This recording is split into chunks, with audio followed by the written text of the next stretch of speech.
I put out on Twitter earlier this morning. I wanted you to send us your 3 leafy things you're thankful for in honor of U.S. Thanksgiving. And I'm going to read the comments and the leafy thankfulness that our listeners, Leafs converts, provided us with on Twitter. And that'll be in about, 10 minutes or so, depending on how long we go on with this William Nylander portion of the Leafs Convo podcast. The comments in the comment section on the YouTube channel, Mike, I don't know if you've seen them or read them or immerse yourself in them. They've just been terrific.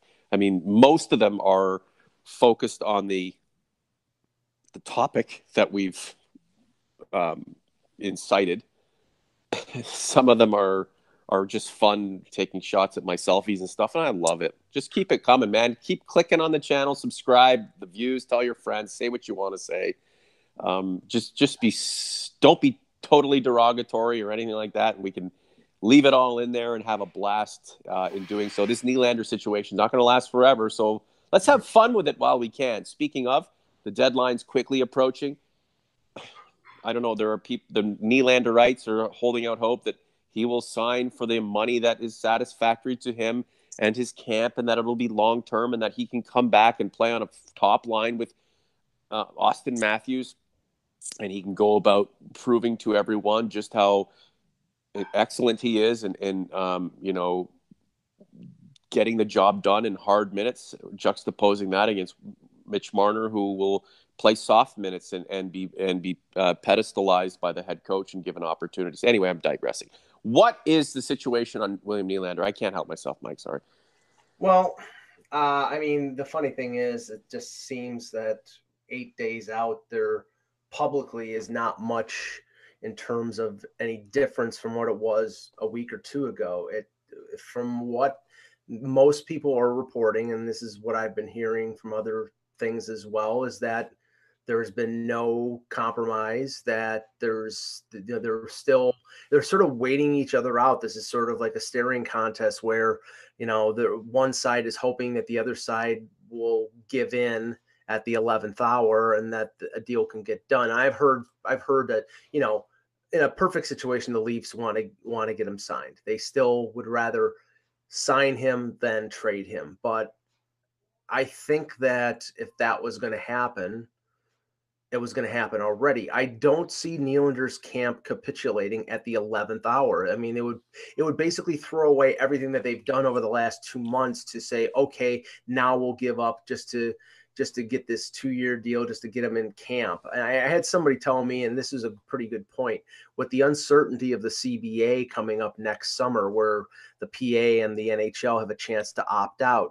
There's no guarantee that if he holds out and the Leafs don't sign him by December 1st and he misses out on a year's salary, he could miss out on 2 years' salary because there could be a lockout and he would still be an RFA, and it wouldn't advance his course towards unrestricted free agency. So he could lose 2 years in the middle of his career or early in his career because he didn't want to accept a deal that was more financially reasonable than his camp believes it should be. So I right now I still think it's about 10% chance that he doesn't sign by December 1st, and then he's either going to be idle or go to the KHL or the SHL for a year.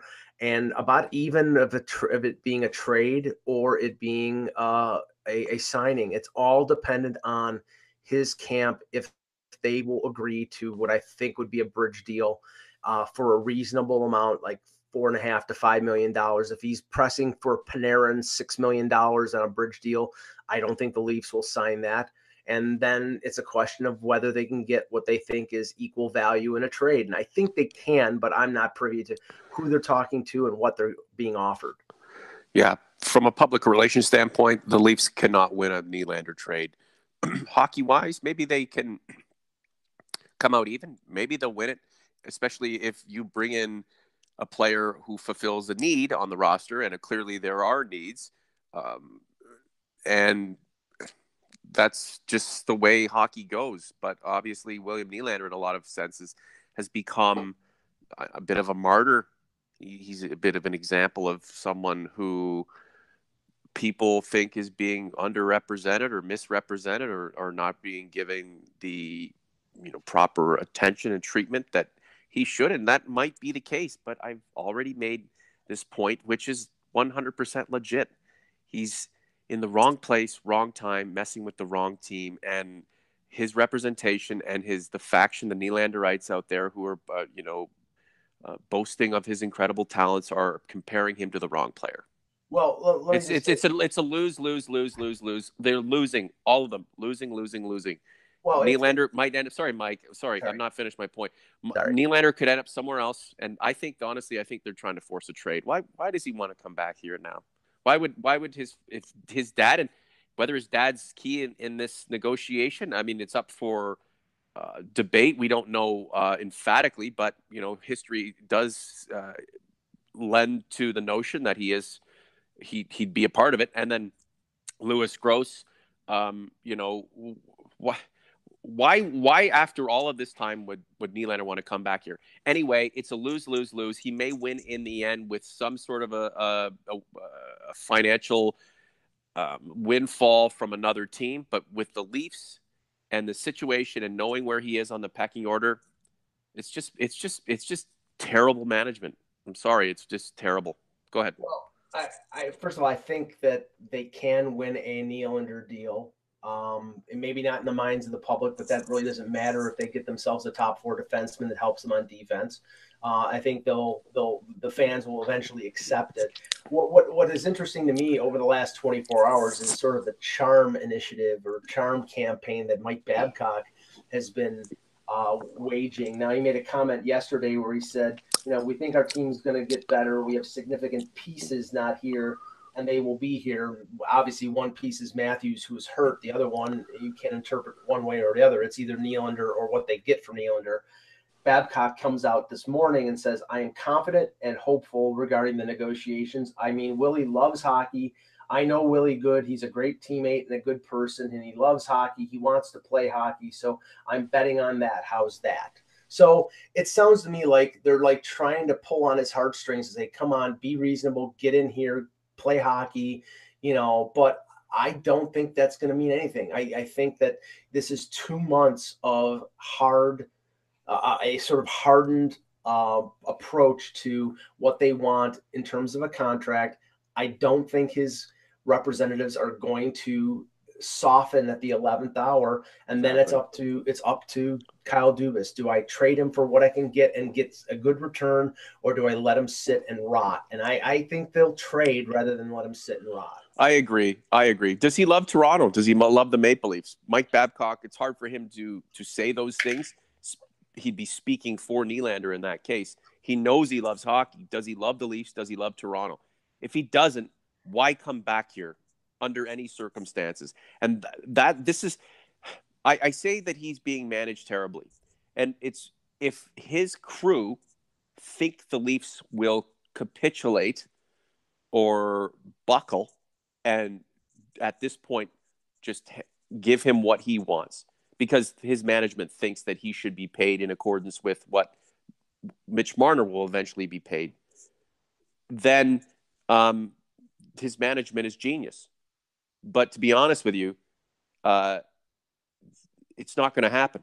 The Leafs, that's why I keep saying it's wrong team, wrong time, wrong guy to be messing with, wrong player to be comparing your client to. It's just not.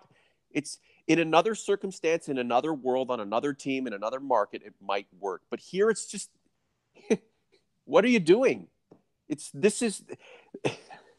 Why on earth does Team Nylander believe that the Leafs need to have him? Look, they're the second or third best team in the league with an offense that is ridiculous, not even firing on all cylinders without Austin Matthews. And the guy that they're comparing their client to is running the game right now.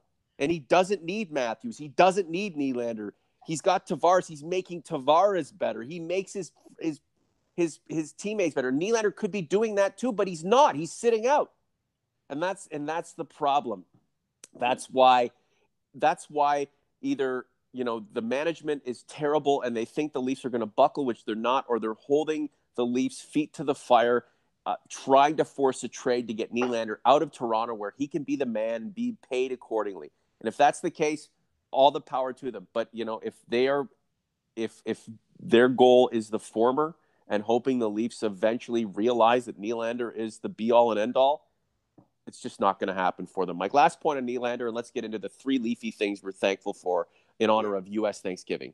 I actually think it's a losing proposition if Nylander's camp is actually taking the point of view that you were extrapolating there in terms of comparing him to Marner, because honestly, there is no comparison. And you can say that not based on Marner being there and Nylander not being there. You can say that based on the second half of last year where Marner led the team in scoring and Nylander, with Matthews out, scored 3 goals in 20 games.